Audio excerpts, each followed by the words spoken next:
দুটো ভেরির মাঝখানে একটা রাস্তা, ঠিক আছে।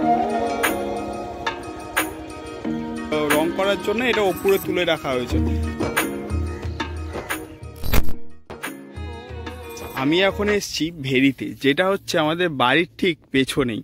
আর এই ভেরিটাতে বেসিক্যালি মাছ চাষ করা হয়, আর কিছু থাকে না। রুই মাছ, কাতলা মাছ, মৃগেল, যাবতীয় আমাদের খাবার মাছ, যেই মাছগুলো বাজারে পাওয়া যায় পুকুরে চাষ হওয়ার, সেই মাছগুলো এরকম ভেরিতে পাওয়া যায়, ঠিক আছে। এখন যেহেতু গরমকাল অতটা চাষবাস হয়নি, নাহলে এখানে ধারে ধারে অনেক চাষবাস করা হয়।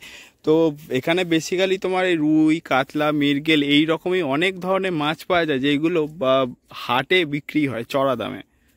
মাছের খাবার দেওয়ার জন্য এরকম নৌকা ব্যবহার করা হয়, যেগুলো পুকুরের ভেরির মাঝখানে গিয়ে খাবারগুলোকে একটা বাঁশের মধ্যে বেঁধে দিয়ে আসে। কিন্তু যে নৌকাগুলো এরকম পচে যায় বা বলো দেখাশোনার কেউ লোক নেই, বা কীরকম বলবো কেন কী কারণে এটা নষ্ট হয়ে গেছে নৌকাটা জানি না, তবে এটা একটি অনেক পুরনো কাঠের নৌকা দেখতে পাচ্ছ। আর না হলে অন্যান্য ভেরিতে না এখনও পর্যন্ত স্টিলের নৌকা এরকম ব্যবহার করা হয় দেখতে পাই। আর এই কাঠের নৌকাটা আমরা খুব নদীতে এরকম জায়গাতেই দেখা যায়। গাইস, আমি তোমাদেরকে যে বলছিলাম এই স্টিলের নৌকাটা, ঠিক আছে, এই দেখো একটা ভেরিতে দেখলে কাঠের নৌকা, এই ভেরিতে দেখো স্টিলের নৌকা। এখন বেশিরভাগ তোমার এই স্টিলের নৌকা এরকমই পাওয়া যায়, আর কাঠের নৌকা খুব একটা হয় না। আর তো যেটা বলেছিলাম যে চাষবাস হয়, এই দেখো এখানে বেড়া দিয়ে ঘেরা আছে, এখানে চাষবাসও হতো। বাট এখন এই গরমকালের জন্য যেহেতু মাটি শুকিয়ে যায়, সেই জন্য চাষবাসটা এখন একটু কমিয়ে দিয়েছে। আর এদিকে দেখতে পাচ্ছ ভেরি, এখানে আরও ভেরি আছে, আমি তোমাকে দেখানোর চেষ্টা করবো। যেতে এরকম এই ভেরির মধ্যিখানে এই একটা সাপ দেখতে পেলাম। এটা কি সাপ জানি না, মনে হচ্ছে যেটা জল ধরা মনে হয়, বা কিছু মাছ ফাছ খেয়ে পেট ফুলে মারা গেছে। তারকেশ্বর, আরামবাগ এই দিকটা, ঠিক আছে। আর আমার ঠিক অপোজিট সাইডে মানে পিছন দিকটা হচ্ছে তোমার হাওড়ার দিকটা। আর আমি এখন যাচ্ছি এই আরামবাগ একটা স্টেশন আর পাশাপাশি আর একটা স্টেশনের মাঝখানে যে গ্যাপটা, সেই গ্যাপটার মধ্যখানে এই ভেরি বা এই অঞ্চলটি অবস্থিত। আর এখানে বেসিক্যালি কেউ থাকে না, তোমার ভেরিতে মাছ ফাছ চাষ করা হয়। আর এই অঞ্চলটা পুরোটা এরকম ফাঁকাই পড়ে থাকে। তো ওই পাশে একটা দুটো কারখানা আছে, আর না হলে এখানে সেরকম কিছুই নেই। কিন্তু প্রায় প্রতিটা ভেরিতেই এরকম একটি করে নৌকা দেখতে হবে, যেটি নৌকার মানে ভেরির মাঝখানে গিয়ে মানে এরকম ধারে ধারে গিয়ে খাবার দিতে সাহায্য করে এই নৌকাগুলো। তোমাদেরকে আগেও দেখিয়েছিলাম, ওখানে একটা কাঠের নৌকা ছিল ওখানে। অনেকক্ষণই বেরিয়েছি বাড়ি থেকে, এখন প্রায় 2-3 ঘন্টা হয়ে গেছে। আমি এখনো ভেরির মধ্যে ঘুরে যাচ্ছি, কোনটা আমার পছন্দ হচ্ছে সে না পছন্দ হচ্ছে সেরকম ভিডিও আমি বানিয়ে যাচ্ছি তোমাদের জন্য। আর তোমরা ঘরে বসে যদি আমার ভিডিওটি ভালো লেগে থাকে, তাহলে অবশ্যই একটি লাইক করো, কমেন্ট করো প্যার আসা, এবং আমাকে আরও মোটিভেট করার জন্য আমার চ্যানেলটি সাবস্ক্রাইব করতে একদমই ভুলো না। এই জায়গাটা দেখতে পাচ্ছ, এই জায়গাটা না একটুখানি একটা দুটো ভেরির মাঝখানে একটা রাস্তা, ঠিক আছে।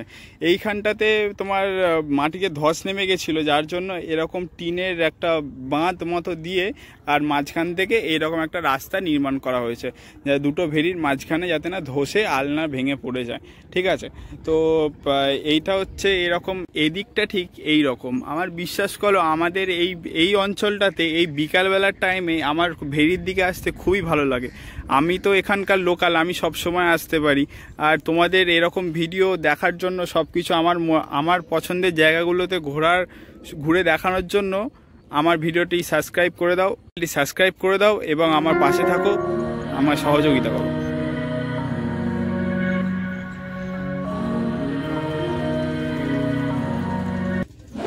আমি যে স্থানটাতে থাকি আর এটা হচ্ছে অন্য আর একটা স্থান, দুটো এলাকার বর্ডার বলতে পারো এই খালটা, ঠিক আছে।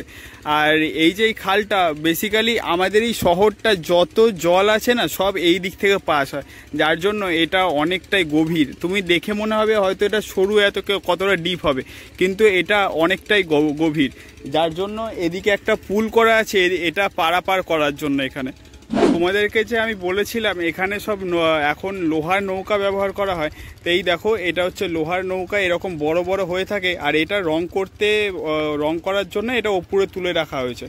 আর এইখানে এইটা কিন্তু এই ভেরিরই নৌকা, এই দুটোই কিন্তু, ঠিক আছে, এই ভেরিরই নৌকা। আর এটা এখন রং করতে আবার মানে মেনটেনেন্স হচ্ছে আর কি।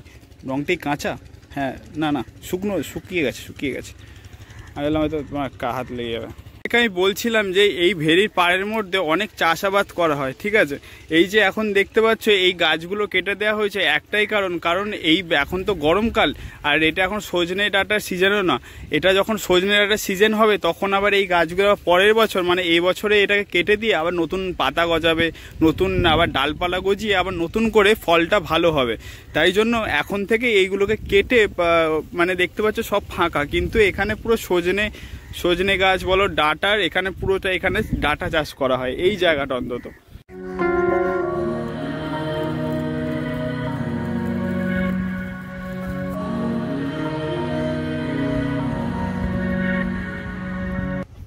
আমি গর্বিত যে আমি এরকম একটা স্থানে জন্মগ্রহণ করতে পেরেছি, কারণ আমি যদি শহরে বা অন্য জায়গায় জন্মগ্রহণ করতাম তাহলে হয়তো এখানকার এখানকার সব কিছু না আমি ফিল করতে পারতাম না।